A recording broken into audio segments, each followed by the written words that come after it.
It's 2:45. There's no one in the place except you and me.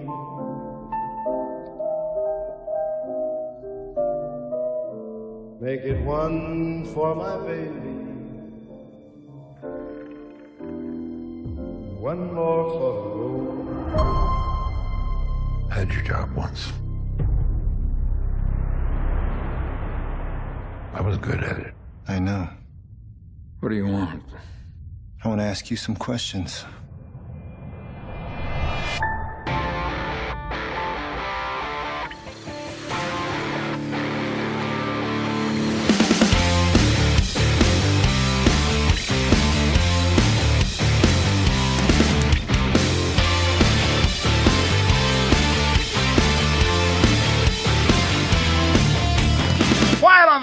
This is Michael Faulkner, and it is showtime at the October 3rd, 2017 edition of the Weekly Podioplex, brought to you on the Chronocrypt Network.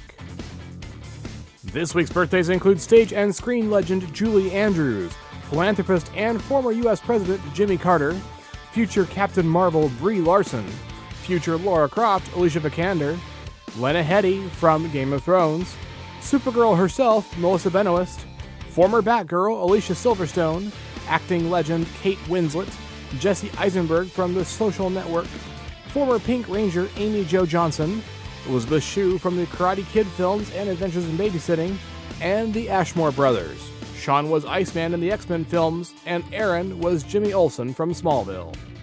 Starting with the box office report, it was a tight race for the crown. At number 10 is Mother, down 5 from 5th. At number 9 is new release Till Death Do Us Part, premiering to $1.5 million across 562 theaters. In 8th is Home Again, down 2 from 6th. In 7th is American Assassin, down 3 from 4th. And finishing out this week's bottom 5 is Battle of the Sexes, up 10 from 16th with 1,200 new theaters. The top 5 this week begin with new release Flatliners, premiering to $6.6 million. Forecasts had this remake landing around $8 million, and this performance is $3 million below the original film's performance 27 years ago. Audiences gave it a B- cinema score, and critics gave it a 2% positive reception. In 4th place is the Lego Ninjago Movie, down 1 from 3rd with $11.6 million, adds to a total of $35.2 million. In 3rd place is new release American Made, debuting to $16.8 million. That's pretty decent for an R-rated drama, and it's slightly better than Jack Reacher. The big problem will be competition in the coming weeks, which will likely draw this title down despite the B+ audience and the 87% critical scores. And now, the tight race for first. In 2nd is It, adding $16.9 million to a total of $290.8 million. And in 1st is Kingsmen, The Golden Circle, adding $16.94 million to a total of $66.6 million. That's a difference of only $33,000. To close out the box office report, let's take a look at the past. 5 years ago in 2012, Taken 2 took number 1 with $49.5 million. 10 years ago in 2007, The Game Plan won the weekend for a second week with $16.6 million. 20 years ago in 1997, Kiss the Girls was the winner with $13.2 million. 30 years ago in 1987, Fatal Attraction took the title for a third week with $9.3 million. And 40 years ago, in 1977, Star Wars won the box office crown with $2.9 million, making this the 10th time in 19 weeks and the last time of the original run.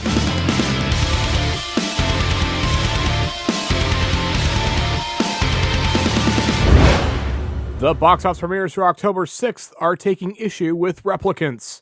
This week's headliner is Blade Runner 2049, a sci-fi thriller starring Harrison Ford, Ryan Gosling, and Ana de Armas. The nickel is for the colonial ships. Closest any of them or any of us is gonna get to that grand life off-world. So come on now. What sword do you have in mind? 'Cause I got all kinds. I'm not buying. No. This is just my game, and I play it fair.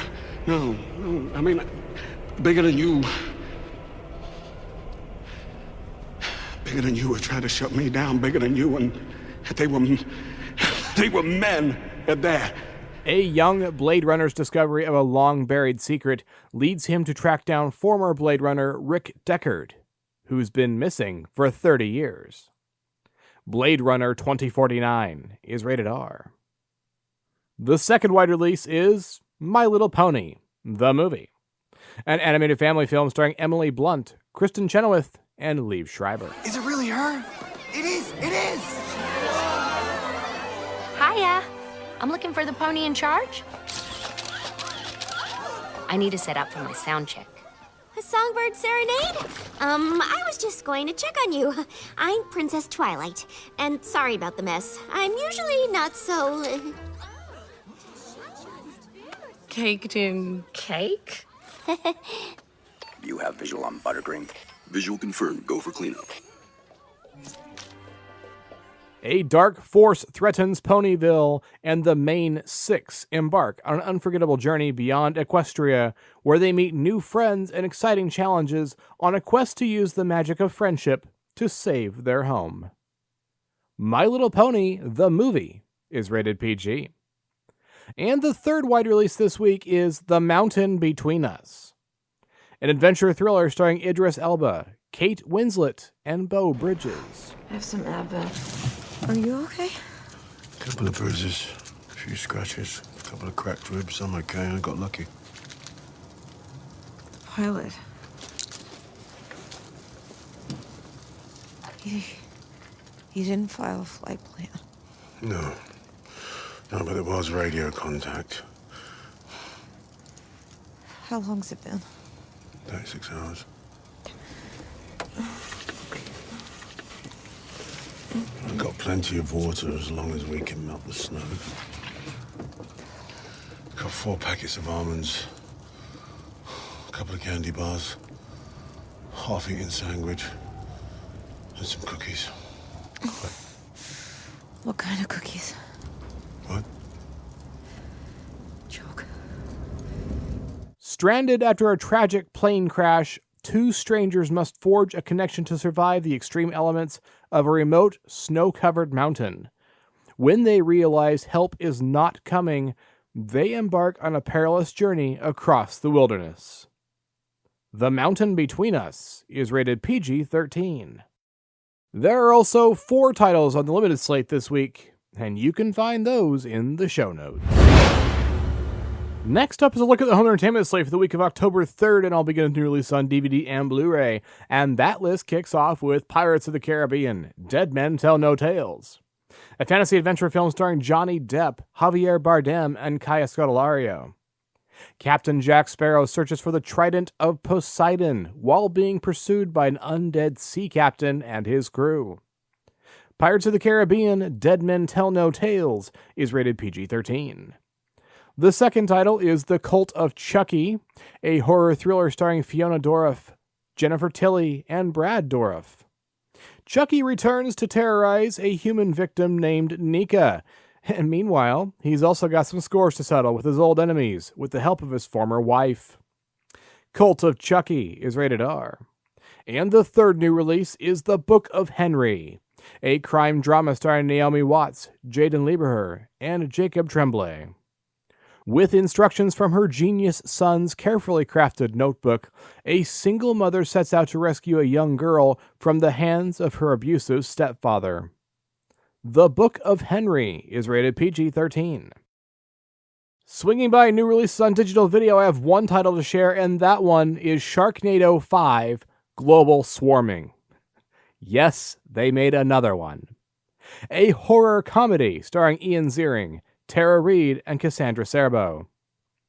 With much of the United States lying in ruins, the rest of the world braces for a global Sharknado, and Finn and his family must travel the world to stop them.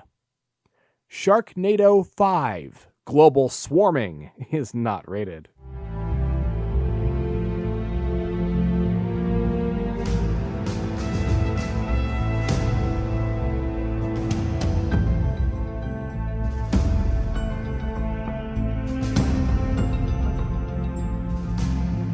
Moving right along to TV on DVD and Blu-ray, start things there with House of Cards, Season 5 from 2017, starring Kevin Spacey, Robin Wright, and Michael Kelly.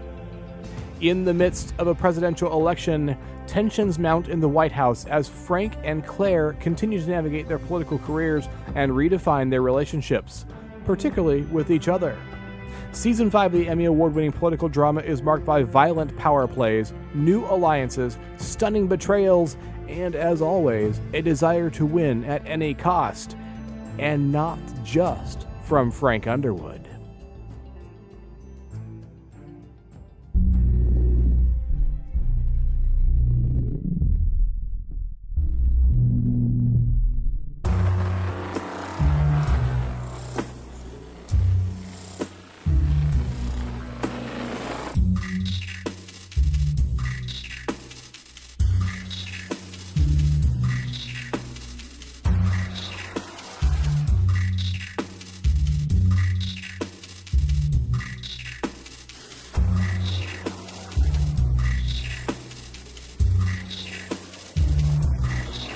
The second TV title is American Horror Story, Season 6, Roanoke.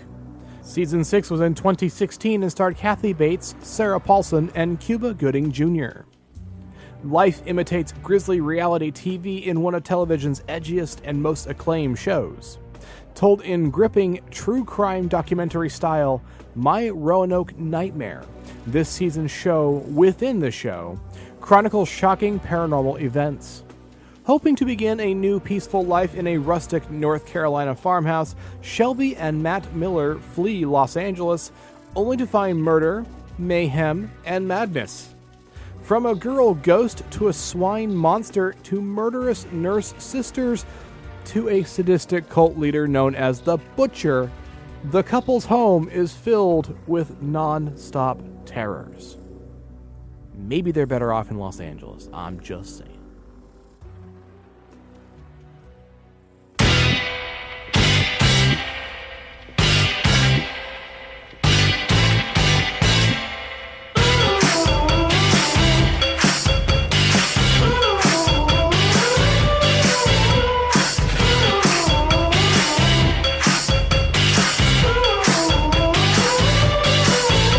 The third entry in this list is a twofer. We have Two Broke Girls, Season 6 from 2016, and the complete series, spanning 2011 to 2017, and starring Kat Dennings, Beth Bears, and Garrett Morris.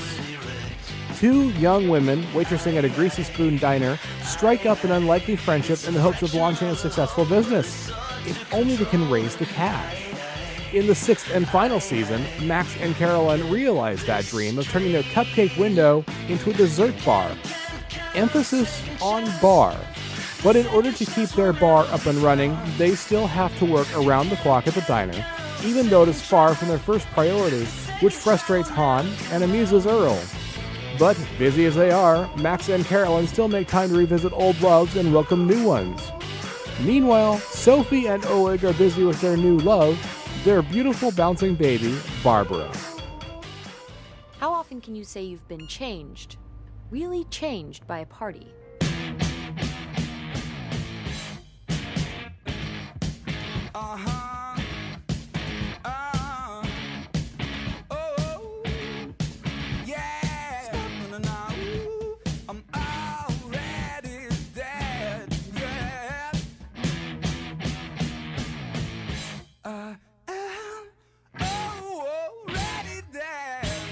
And the TV slate's final title this week is iZombie, Season 3 from 2015, starring Rose McIver, Malcolm Goodwin, and Raul Coley. In Season 3, Liv has discovered there are more zombies living in Seattle than she previously believed, including a private military contractor employing a zombie army that is preparing for the day humans learn of their existence. Major finds acceptance in this army, and Liv and Clive investigate the murder of a zombie family that may set off an all-out zombie-human war. Ravi's former boss at the Center for Disease Control shows up in Seattle to investigate the Max Rager massacre. Blaine finds living as a human with no memory of his evil past is more blessing than curse. And Peyton pulls at a thread in one of her many cases that may lead to the villain that's pulling all the strings. I'll wrap up the home entertainment slate with Blu-rays in the past, and this week I bring you Superman the Movie, an action-adventure film from 1978 coming to Blu-ray with 2 different cuts, starring Christopher Reeve, Margot Kidder, and Gene Hackman. An alien orphan is sent from his dying planet to Earth, where he grows up to become his adoptive home's first and greatest superhero. The first cut in this collection is the theatrical version, but the second is revolutionary. It is the restored 3-hour extended cut that originally aired over 2 nights on television in 1982, and that cut has been highly anticipated on home video by fans for decades. Superman the Movie is rated PG. After this brief break for about a shameless podcast cross-promotion, the Weekly Podioplex will continue. Hello, I'm Albie. And I'm Heather. And we do the Quantum Leap podcast. It can be found at quantumleappodcast.com and also on iTunes. We are starting at the beginning of Quantum Leap and going through all the episodes. This is my first time watching, and Albie has seen them during their original run. In each podcast, we talk about the overall thoughts of each episode. We do an episode recap if you haven't seen them in a while, just to refresh your memory. And then we do a detailed plot discussion. And we also have some great interviews. Scott Bakula, I remember being very, very generous of spirit and very, very kind to his fellow actors. It was my first kiss ever. So I am getting to kiss Scott Bakula on screen. And everybody involved with it was just terrific. And I'm always amazed that people come up to me and remember that episode and can quote things from it that I can't even quote. So if you're a leaper, it'd be great if you came and joined us. And if you've never heard of Quantum Leap, it's maybe a good time to start watching it because you have a podcast to go along with it. So please give our podcast a listen, and hopefully you like us and stick around. Go to quantumleappodcast.com to listen to new episodes.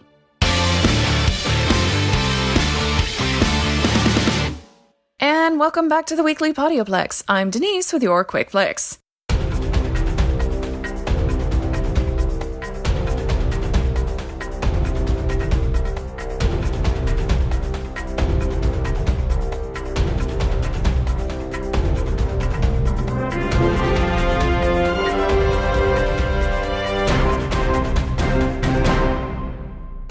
Up first, Denis Villeneuve is in talks to direct Sony's Cleopatra biopic. The project has been in development for a long time now, since James Cameron was first tapped to direct it back in 2010. Since then, several other big names have been attached to the project, or rumored to be, including Paul Greengrass, David Finch, and Ang Lee.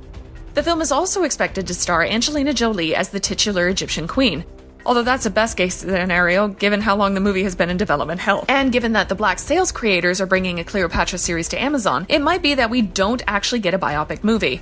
However, new rumors have another director in the running to helm the film, meaning that Sony hasn't quite given up on the movie just yet. According to Deadline, Denis Villeneuve is currently in early talks to direct the film based on Stacy Schiff's book. Amy Pascal and Scott Rudin are producing, and there have been no updates on whether or not Jolie is still attached to star. Villeneuve is currently also set to direct a Dune reboot, which he has called the project of my life, and which could potentially conflict with the Cleopatra project. There's also the press tour for Blade Runner 2049, which hits screens next month. Should he join Cleopatra, it will be big news for fans who have been waiting years to see the project come to life. That said, even if Villeneuve is officially attached, there's no guarantee the project will even get off the ground. Other directors have been linked to the project and then abandoned it, and let's be honest, Villeneuve has got a major schedule to deal with. There's currently no planned release date for Cleopatra, but we will keep you updated as news of the project is released. Next, Liam Neeson is now unretired from the action genre. Because who didn't see that coming a mile off? Less than 2 weeks after he said he was retired, Neeson unretired himself, saying, when asked about his retirement, "It's not true. Look at me. You're talking in the past tense. I'm going to be doing action movies until they bury me in the ground. I'm unretired." Well, that's that then. In Game of Thrones news, Jon Snow and Ygritte are getting married in real life. Yay! After much speculation about the couple's relationship status, an official announcement was published in the Times newspaper. The Rains of Castamere are not invited. In sad news, Hugh Hefner, 60s sex revolutionist and Playboy founder, has died at 91. Playboy announced the news Wednesday evening, stating Hefner peacefully passed away today from natural causes at his home, the Playboy Mansion, surrounded by loved ones. He's most well known for launching the men's lifestyle magazine Playboy in 1953 and turning it into a widely recognized and successful global brand. May you always be remembered, Hugh. Next, Tim Miller is breaking his silence about his exit from directing Deadpool 2. During a conversation in a panel with THR to discuss his upcoming directing gig for filmmaker James Cameron's vision for the continuation of the Terminator franchise, Miller explained that one of the reasons for his departure came down to the opportunity to tell different stories. Bearing no apparent ill will for Deadpool 2 under the guiding hand of John Wick and Atomic Blonde director David Leitch, Miller said, "I felt like there was more stories for Deadpool to tell there, but I'm happy that somebody else is telling them. There was a sense of relief in that I get to do something new versus Deadpool 2. I think it would have been a great movie, but it was also going to be a continuation of what we had done. This really gave me a chance to do something new." In another revelation, Miller appears to say that doing the Terminator film was something he was planning on while he was still working on Deadpool 2. He said, I wanted to make Deadpool 2. I was going to do that until I wasn't. So there was that, which took up about 7 months of my time, but even then, David Ellison, who has the rights to the Terminator franchise, and I were talking like after Deadpool 2, it was going to be this, Terminator. It sounds like opportunity presented itself and Miller went after it. I don't blame him. Deadpool 2 is in good hands. And lastly, Hocus Pocus writer says the sequel may be a TV movie. What? Why? The original film was released in 1993, becoming a moderate success as a fun Halloween flick, but has since become a cult classic and the best Halloween movie ever.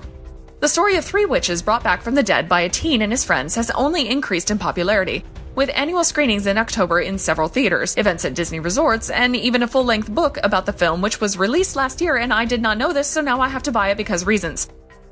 The only thing Hocus Pocus doesn't have is an iTunes release of I Put a Spell on You sung by Bette Midler. What the hell, iTunes? The screenwriter of the original movie spoke about the possibility of a sequel in an interview with Forbes. Mick Garris admitted he is not involved with the project, but he has heard that a sequel is on the way. He said, "There have been rumors of a Hocus Pocus sequel for the last 10 years that will not die.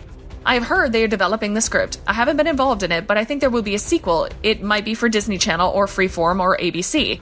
I think it will be for television, but I hear that it is moving ahead."